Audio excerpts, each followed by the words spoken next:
제가 지금까지 수많은 학생들을 만나오고 학부모님들을 만나왔는데요. 학교 생활을 원만하게 잘하는 그런 학생들의 학부모님들은 공통적으로 보이는 그런 특징들이 있더라고요. 최상위권 학생들, 공부를 잘하는 학생들의 부모님은 어떤 행동들을 했는지 4가지를 정리를 해서 오늘 전달 드리도록 하겠습니다. 이런 사소한 작은 부모님들의 행동들이 우리 아이들의 성적을 드라마틱하게 바꿀 수가 있고요. 성적을 넘어서 우리 아이들이 성인이 돼서 잘 살아가는 데에도 큰 도움이 될 만한 그런 얘기들 오늘 전해드릴 테니까 바로바로 오늘부터 적용해 보시길 바라겠습니다. 먼저 첫 번째, 잔소리 대신 환경을 통제한다 라는 겁니다. 어렵다는 거 알고 있습니다. 잔소리 어떻게 안 하면서 삽니까? 그치만 무조건 잔소리로 일관하기보다는 우리 자녀의 어떠한 행동을 바꾸기 위해서는 환경을 조성한다라는 거죠. 우리 아이들한테 잔소리할 때 어떻습니까? 굉장히 감정에 치우쳐서 아유 이 화상아 내가 너 잘 되라고 그러지 답답해 죽겠다 너 막 쏟아내다 보면은 감정적으로 상처를 받고 우리 아이들의 두뇌는 흥분하고 감정의 뇌가 자극이 되면서 이성적인 판단, 합리적인 판단을 하지 못하는 상태가 됩니다. 실제 연구 결과를 보면 엄마의 잔소리 한 30초만 들으면 우리 아이들의 부정적인 정서가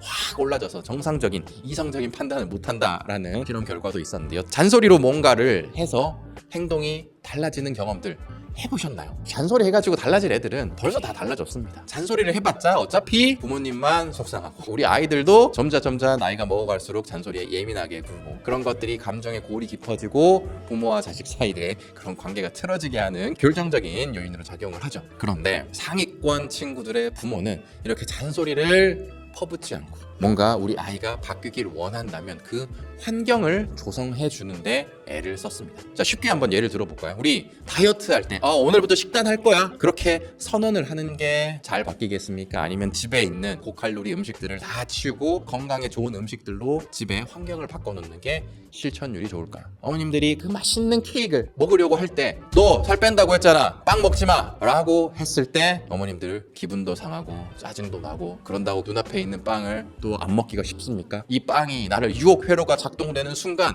거기서 헤어나오는 것은 굉장히 큰 에너지가 필요한 일이고 큰 스트레스를 받는 일입니다. 애초에 이런 크림빵들을 집에 안 사놓는 게 빵집에 근처에 가지 않고 아이스크림 가게 근처에 가지 않는 게 내 식단을 통제하기가 수월한 거죠. 아이들도 마찬가지입니다. 내 눈앞에 휴대폰이라는 유혹 요소가 있고 컴퓨터 게임이라는 유혹 요소가 있어. TV가 큰 소리로 돌아가고 있고 그런 상황에서 내가 그 환경을 유혹을 뿌리치고 공부를 하러 가기까지는 에너지가 너무 많이 필요하다는 거죠. 그래서 잔소리를 하기 전에 애초에 내가 우리 아이를 어떻게 바꾸고 싶다면 그 방향대로 환경을 설정해 두는 게 가장 좋고 공부 잘하는 똑똑한 친구들의 어머님들은 이렇게 잔소리 대신 환경 통제하는 방향으로 우리 아이들을 지도를 했습니다. 우리의 두뇌는 어떠한 행동을 시작하는 순간 그 행동이 가져다줄 즐거움을 이미 예상하고 즐거움을 향하는 방향으로 계속 행동을 유발시키게 되어 있습니다. 그렇기 때문에 뭔가 습관을 바꾸기 위해서는 환경을 통제시키고 어떠한 습관이 자연스럽게 진행될 수 있는 그런 환경을 유지해 주는 것으로 우리 아이들을 많이 바꿔 나갈 수가 있다라는 겁니다. 그리고 이 환경 통제의 가장 좋은 환경이 뭐냐면 우리 아이들이 하고자 하는 그 행동을 우리 부모님들이 하는 겁니다. 우리 아이들은 부모님의 등을 보고 자란다라는 얘기들 많이 들어보셨죠? 너 왜 이렇게 계획을 안 세우니? 계획을 세워놓고 왜 이렇게 못 지키니? 잔소리할 시간에 매일매일 엄마 아빠가 하루 계획을 세우고 그 계획대로 행동하는 모습들을 몸으로 보여줬을 때 집에서 휴대폰을 멀리하고 독서하는 모습을 보여줬을 때 우리 아이들은 바뀌기 시작할 겁니다. 우리 아이들을 위한 가장 좋은 환경이 부모님의 행동입니다. 물론 쉽지 않다라는 거 알고 있습니다. 자, 그렇지만 정말 우리 아이들을 바꾸고 싶으시다면 우리 부모님부터 먼저 바뀌는 걸 정말 추천을 드리고 정말 수많은 상위권들의 학부모님들 스스로 휴대폰을 잘 통제하는 아이들의 학부모님들은 스스로 그 모습들을 실천하고 있는 경우들이 굉장히 많았습니다. 예를 들면 어떤 환경 조성을 할 수 있는 게 있을까요? 제가 만나본 어떤 학부모님은 집에 이 휴대폰을 충전해두는 도킹 스테이션을 한 부분에 따로 마련을 해두셨더라고요. 그래서 집에 오면 엄마고 아빠고 아이들이건 무조건 거기에 휴대폰을 그냥 충전을 해두는 겁니다. 그래서 정말 휴대폰이 필요할 때 꺼내서 같이 확인을 해본다거나 아니면 특정 시간을 정해놓고 그 시간대에만 휴대폰 사용한다거나 이런 식으로 휴대폰을 통제하는 집안이 있더라고요. 함께 휴대폰을 제한할 수 있는 그런 환경을 만들어 두시면 우리 아이들이 휴대폰을 절제해서 사용하는데 큰 영향을 영향을 줄 수가 있을 거고요. 또 대표적으로는 거실에 TV 없애는 것, 이런 것들도 굉장히 많은 집에서 하고 있는 행동 통제 방식입니다. 방에서 공부해라 라고 해놓고 거실에서 TV 크게 틀어놓고 하하호호 떠들고 있으면 나도 계속 그게 궁금할 거 아닙니까? 또는 컴퓨터도 거실에 배치하고 거실을 아예 스터디 카페처럼 만들어서 컴퓨터든 공부든 거실에서 같이 하는 그런 환경을 마련해 둔 집도 제가 봤는데, 그런 경우에 너희들은 밖에서 공부해, 엄마 아빠는 감시할 테니까 가 아니라 부모님들도 그 거실에서 같이 뭔가 활동을 하고 필요한 공부도 하고 조성해둔 그런 집이 있었는데, 그런 환경을 만들어 뒀기 때문에 우리 아이들도 잘 따라왔다고 하더라고요. 책을 읽게 하고 싶다? 자, 그러면 부모님이 책을 함께 읽는 것이 가장 좋은 방법입니다. 우리 아이들의 관심사와 관련된 책을 집에 노출을 시켜둔다든지, 어떤 한 권의 책을 읽고 가족들끼리 같이 독서 토론을 해본다든지, 그런 환경을 조성했을 때 우리 아이들의 문제되는 모습들을 개선해 나가기가 굉장히 좋습니다. 계획을 너무 안 세웁니까? 부모님이 아침마다 계획 세우는 그런 모습들 보여주시면 돼요. 학생이면 일기를 써야지 라고 얘기하기 전에 엄마가 일기를 쓰고, 아우 난 일기 썼던 이런 게 좋네 라는 것들을 그냥 계속 자연스럽게 노출을 하면 저렇게 하는 게 좋은가 하면서 우리 아이들은 부모님을 보고 배울 수밖에 없습니다. 자, 그러니까 첫 번째 뭐라고요? 잔소리 대신 환경을 통제해라. 자, 그럼 두 번째는 뭐냐? 우리 아이들에게 선택의 기회를 준다라는 겁니다. 공부를 잘하는 상위권 친구들의 부모님들은 우리 아이들이 무언가를 할 수 있게끔 굉장히 많은 선택지를 두고 어떻게 보면 방임하는 것처럼 보일 수도 있을 정도로 개입을 다른 부모님들에 비해서 훨씬 적게 하는 경향이 있었습니다. 물론 이런 생각이 할 수 있습니다. 아유, 상위권 친구들은 굳이 손 안 대도 애들이 잘하는 거 아닙니까? 우리 애들은 알아서 안 해요. 그래서 내가 하나하나 다 짚어주고 선택해주고 끌고 갈 수밖에 없습니다 라고 생각을 하시겠지만, 선후 관계가 바뀌어 있을 경우가 굉장히 많습니다. 우리 인간들은 기본적으로 내가 자율성이 보장되었을 때 그 일에 훨씬 더 흥미를 느끼고 재미를 느끼고 동기부여가 됩니다. 똑같은 일이더라도 그걸 누가 강제하는 순간, 너 이거 해라고 해버리는 순간 거기에 대한 흥미가 떨어지게 됩니다. 이게 심리학에서는 자기결정 이론이라고도 하는데요, 내가 무언가를 결정했을 때, 자율성이 보장됐을 때 훨씬 더 즐겁게 그 일을 할 수 있게 되고, 반대의 경우 무기력해지고 그걸 왜 해야 되는지 의미도 찾기 힘들고, 그러면 점점 그 일이 재미없어지는 겁니다. 우리 아이들 휴대폰 하는 거, 게임 하는 거 굉장히 즐겨하죠. 그런데 만약에 너 오늘 무조건 게임 몇 시간 해야 되고, 무조건 이 게임에서 점수 몇 점 내야 되고, 너 이걸로 테스트를 봐야 되고, 이 테스트 결과로 대학이 달라지고, 이렇게 만약에 강제성이 부여된다고 해봅시다. 그러면 지금까지 너무나 즐겁게 했던 게임들이 정말 재미없어질 겁니다. 부모님들도 예전에 마음먹고 공부하려고 딱 앉았어. 그런데 너 공부는 언제 할래? 라는 얘기를 듣는 순간 공부가 딱 하기 싫어지죠. 집안일 할 때도 어떻습니까? 내가 알아서 딱딱딱딱 하면 물론 몸은 힘들겠지만 그래도 큰 거리낌 없이 그냥 내가 하는데, 누가 거기에 토를 다는 순간 남편이 와가지고 오늘 집이 조금 더럽네. 시어머니 와가지고 아유, 집안 상태가 요즘 애들은 살림하는 게 이런 얘기를 듣는 순간 어때요?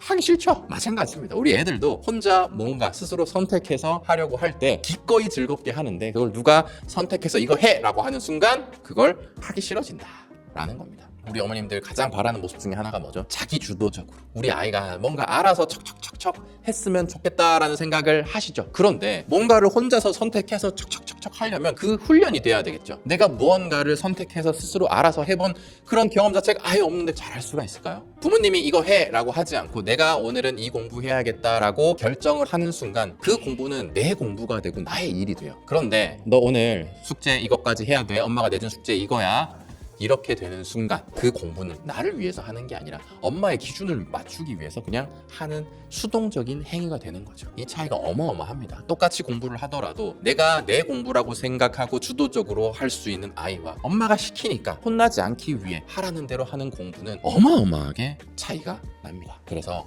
오늘부터는 우리 아이들이 스스로 선택하고 판단해서 무언가를 할 수 있는 경험을 하게끔 만들어 주십시오. 그런데 애가 선택했다가 아유 이상한 선택만 자꾸 하면 어떡합니까? 라고 말씀을 하실 수 있는데, 일단 첫 번째, 이상한 선택을 하더라도 내가 어떤 것들을 선택하고 거기에서 결과를 보고 이렇게 선택했더니 안 좋구나 라는 그런 실패의 경험, 실수의 경험을 통해서 피드백하고 다음 선택을 잘할 수 있게 하는 것도 우리 아이들이 지금 겪어야 하고 경험해야 하고 배워야 하는 능력입니다. 그런데 너 실패할 것 같으니까, 시행착오를 겪을 것 같으니까 엄마가 다 해줄게. 그러면 우리 아이들은 언제 실수와 실패 실패와 시행착오를 경험해 봅니까? 공부를 하다가 조금이라도 어려운 게 생기면 어떡하지? 잘못된 것 같은데? 그럴 수밖에 없어요. 그렇지만 내가 뭔가를 선택해보고 그 선택에 책임도 져보고 거기에 대해서 개선하기 위해서는 어떻게 해야 될까 고민을 해본 친구는 공부를 하다가 어려운 상황이 직면했을 때 이걸 이렇게 다음 선택은 바꿔볼까 하면서 개선을 해 나갈 수가 있는 겁니다. 그러니까 오늘부터는 우리 아이들을 믿고 선택을 하게끔 하시고 어떤 선택을 우리 아이들이 스스로 할 수 있게 해야 합니까? 일단 가장 기본적으로 학원 문제집 선택하는 거 요것부터라도 우리 아이들이 직접 스스로 할 수 있게끔 이 부분이 부족하니까 이러이러한 학원을 다니겠소 라고 환경을 만들어 주셔야 되고 직접 선택하게끔 제안을 해 주시길 바라겠습니다. 물론 좋은 선택을 못 할 수도 있습니다. 암만 개입을 하더라도 최소한 이 정도까지만 가능한 겁니다. 이런 수학에서 이러이러한 부분에 어려움이 있구나 그러면 학원이나 문제집을 통해서 이걸 보완을 하면 좋겠는데 엄마가 생각했을 때 A라는 학원이 있고 B라는 학원이 있어. A 학원은 이러이러한 장점이 있고 이런 단점이 있고 B 학원은 이런 장점이 있고 단점이 있단다. A라는 선택지, B라는 선택지 다양한 선택지를 주고 우리 아이들이 판단할 수 있게끔 도와주는 것까지 우리 부모님이 해주시는 거는 좋겠습니다만 강요하는 것은 좋지 않다 라는 거 기억을 꼭 하시고 우리 아이들이 주도적으로 선택할 수 있게끔 지도해 주시길 바라겠습니다. 세 번째는 자녀를 신뢰한다라는 겁니다. 물론 대부분의 부모님들이 우리 아이들을 믿고 사랑하고 의지하고 지지를 보내고 있습니다. 그렇지만 학업이 본격적으로 시작되는 순간 굉장한 불안감이 우리 부모님들을 찾아오면서 예전에는 우리 아이들의 영재 모먼트가 많이 보였던 것 같은데 잘하는 친구들이 옆에 점점 많이 보이면서 우리 아이들에 대한 신뢰가 무너진 경우가 많죠. 그래서 그게 은근슬쩍 우리 아이들에게 다 전달이 됩니다. 너가 스카이는 무슨 스카이냐 4년제 가기나 가라 재수나 하지 마라 이런 얘기를 많이 우리가 계속 듣는다. 그러면 열심히 하고 싶은 의지가 날까요? 왜냐? 난 어차피 엄마 피셜 인서울도 어렵다고 했어. 그럼 내가 굳이 왜 열심히 합니까? 어차피 해봐야 4년제 겨우 가는데. 이렇게 부모님들이 은근슬쩍 우리 아이들에게 전달하는 이 메시지들이 큰 영향을 미칩니다. 그래서 무조건적인 믿음과 지지를 보내준 그런 부모님들의 자녀들이 정말 공부에서 좋은 성과를 내는 경우들이 많이 있었습니다. 왜냐? 이 공부를 함에 있어서 어려운 순간들은 계속 닥치고 내가 부족한 것들, 어려운 거 못하는 거 계속해서 쏟아집니다. 그럴 때 이게 내가 지금 모르는 부분이고 내가 지금 틀렸지만 나는 요걸 어떻게 공부를 하면 할 수 있을 거야 라는 스스로에 대한 믿음. 나는 노력하고 공부하면 성취할 수 있고 성장할 수 있고 뭔가 이뤄낼 수 있다라는 그 믿음이 있었을 때 이 아이들은 공부에 있어서도 도전을 하고 한 발 나아가기 위해 노력을 합니다. 이게 공부에서도 중요한 그 회복 탄력성과도 굉장히 큰 연관이 있는데요. 무너졌을 때 다시 일어날 수 있는 힘. 그 힘의 바탕은 단단한 자존감입니다. 나는 뭘 해도 할 수 있어. 나는 지금 부족할 수 있지만 이 부족한 것들을 메꾸면 난 더 나아질 수 있어. 그 자존감이 이런 도전을 하게 하는 실패를 딛고 일어나게 하는 굉장히 큰 힘인데 이 힘이 어디서 나오느냐? 이 자존감이 어디서 나오느냐? 실제로 이런 실패와 어려움 상황에서의 회복 탄력성을 잘 갖고 있는 친구들은 이 부모님들의 전폭적인 지지와 믿음이 있었습니다. 이때 조심해야 되는 것이 무엇이냐? 신뢰와 지지를 보내줄 때 넌 뭐 잘할 줄 알았어. 아유 너 공부 잘하니 이 문제 맞춘 거 봐라. 이런 식으로 결과에 초점을 맞춰서 칭찬을 한다거나 지능이나 이런 고정적인 특성을 칭찬하는 경우에는 오히려 역효과를 일으킬 수가 있습니다. 결과에 대한 칭찬 또는 지능과 같은 너 머리 좋네 이런 고정적인 데이터들에 대한 칭찬 이것들은 어떠한 생각을 유발하느냐. 우리 엄마는 내가 1등이 안 되면 날 안 좋아해 주나? 날 못 믿나? 1등을 못하면 우리 엄마 아빠는 실망하겠지? 라는 부담감과 불안감을 계속 갖게 됩니다. 그래서 우리 아이들을 믿고 지지해 줄 때는 그 과정에 칭찬을 해줘야 되는 거예요. 자, 이번 시험 준비하면서 너 정말 힘들고 졸린 그런 상황이 왔을 때 이겨내고 참고 공부하는 그 모습 너무 멋있었어. 과정에 있어서의 행동을 칭찬을 해주라라는 겁니다. 이렇게 했을 때 우리 아이들은 나는 노력할 수 있구나. 뭔가를 하니까 되네? 그런 생각들을 가질 수 있게 되고 어떠한 문제 상황이 닥쳤을 때 엄마가 나 할 수 있다고 했어. 난 하면 되는 사람이야. 라는 생각을 갖고 기꺼이 다시 일어설 수가 있습니다. 그런데 어떠한 성과나 성취가 원하는 대로 나지 않았을 경우 그럴 때 우리가 어떤 얘기를 하죠? 네, 너 그럴 줄 알았다. 라고 타박하기 바쁩니다. 그런 식으로 하면 우리 아이들이 더 힘듭니다. 안 좋은 성적 받아서 기분이 누가 제일 안 좋을까요? 우리 애들이 제일 안 좋아요. 그런데 거기다 대고 또 불을 지피면서 기름을 들이다 부으면서 너 그럴 줄 알았다. 그럴 줄 알았으면 미리미리 대안을 마련해 두시던가. 그런 식으로 하시면 안 되고요. 뭔가 원하는 결과가 나오지 않았을 때에도 무작정 탓하고 뭐 하는 게 아니라 영혼 없는 그냥 칭찬이 아니라 객관적으로 사실을 바라보면서 다음을 잘 할 수 있는 기회를 마련해 주는 게 중요합니다. 실제로 상위권의 부모님들은 어떠한 결과를 받아들였을 때 먼저 과정에 대한 언급을 합니다. 예를 들면 너가 이번 시험에서 원하는 결과를 받지 못했지만 지난 2주 동안 너가 할 수 있는 최선의 노력을 했다라는 거 엄마가 알고 있어. 충분히 노력했고 충분히 고생했어. 그 과정을 인정해 주는 게 먼저 첫 번째고요. 그렇게 우리 아이들의 마음과 감정을 먼저 아는 거 굉장히 중요합니다. 그리고 두 번째가 있는 그대로 현실을 직시하는 겁니다. 원하는 결과가 나오지 못했지만 그렇게 큰 문제가 아니야. 우리가 어떤 부분이 문제가 있는지를 발견하면 되니까. 그리고 너가 지난 몇 개월 동안 최선을 다했던 사실은 변함이 없으니까 있는 그대로를 그냥 받아들이는 거죠. 그 다음 세 번째 단계가 전략을 수립하는 겁니다. 이번 시험을 대비하면서 이렇게 최선을 다해서 노력했지만 결과가 좋지 않았잖아. 그러면 그 결과가 좋지 않았던 이유가 무엇일까? 대안을 한번 찾아볼까? 솔루션을 고민하게 하게끔 하는 게 세 번째 단계입니다. 그리고 마지막 네 번째는 믿음이죠. 이번 시험 성적은 마음에 들지 않을 수 있어. 그렇지만 지금까지 엄마가 봐왔을 때 이번 시험을 위해서도 넌 최선을 다해서 노력을 했고 이러이러한 문제점을 잘 개선을 해서 다음에 또 너가 한다면 충분히 해낼 수 있을 거라고 엄마는 믿어 라고 이렇게 구체적으로 논리적으로 우리 아이들이 납득할 수 있게 와닿게 믿음과 신뢰를 잘 보여주시면 되겠습니다. 마지막 네 번째, 부모의 부족함을 인정하는 모습을 보인다라는 겁니다. 흔히들 어떻습니까? 부모의 권위를 위해서 부모가 부족한 부분은 보여서는 안 돼 라고 생각을 하고 굉장히 방어적으로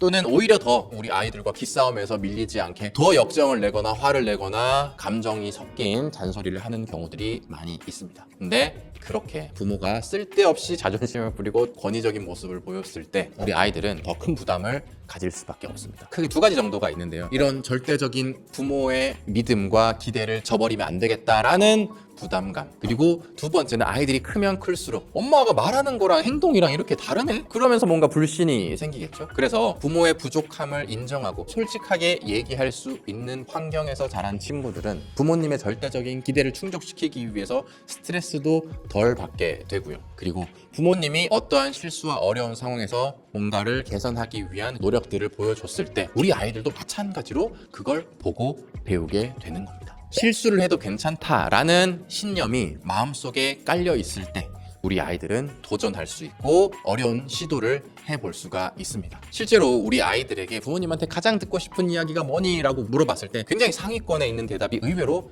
실수해도 괜찮아 라는 거였습니다. 이 실수에 대한 안정감, 틀려도 괜찮다 라는 그 생각이 있을 때 우리 아이들은 안정감을 갖고 기꺼이 도전을 해볼 수가 있는 겁니다. 내가 한번 실수하면 나락을 갈 것 같아. 그러면 쉽게 도전할 수 있겠습니까? 오징어 게임의 참가자라고 생각해 보십시오. 내가 줄넘기 한번 잘못하면 내 목숨이 떨어지는데 그걸 기꺼이 쉽게 할 수 있겠습니까? 실수해도 괜찮고 기회가 여러 번이다라는 생각이 있을 때 우리는 더 도전할 수 있고 그 행위를 하고 싶은 마음이 들 겁니다. 그런데 그걸 하기가 가장 좋은 게 뭐다? 부모님이 부족함을 인정하고 나의 실수를 인정하는 겁니다. 너 실수해도 괜찮아, 실수해도 괜찮아 100번 말하는 것보다 부모님도 어떠한 부분에서 실수가 있었고 그 실수를 만회하는 모습을 보여주는 그 하나가 훨씬 더 효과적이라는 거죠. 그러면 우리 아이들도 실수를 인정하고 그걸 개선해 나가는 그 행위 자체가 자연스럽게 우리 아이들에게도 체화가 될 거고 위험을 회피하고 도전을 피하고 실수를 피하기 위해서 아예 시도조차 하지 않고 스트레스를 받는 그런 상황에서도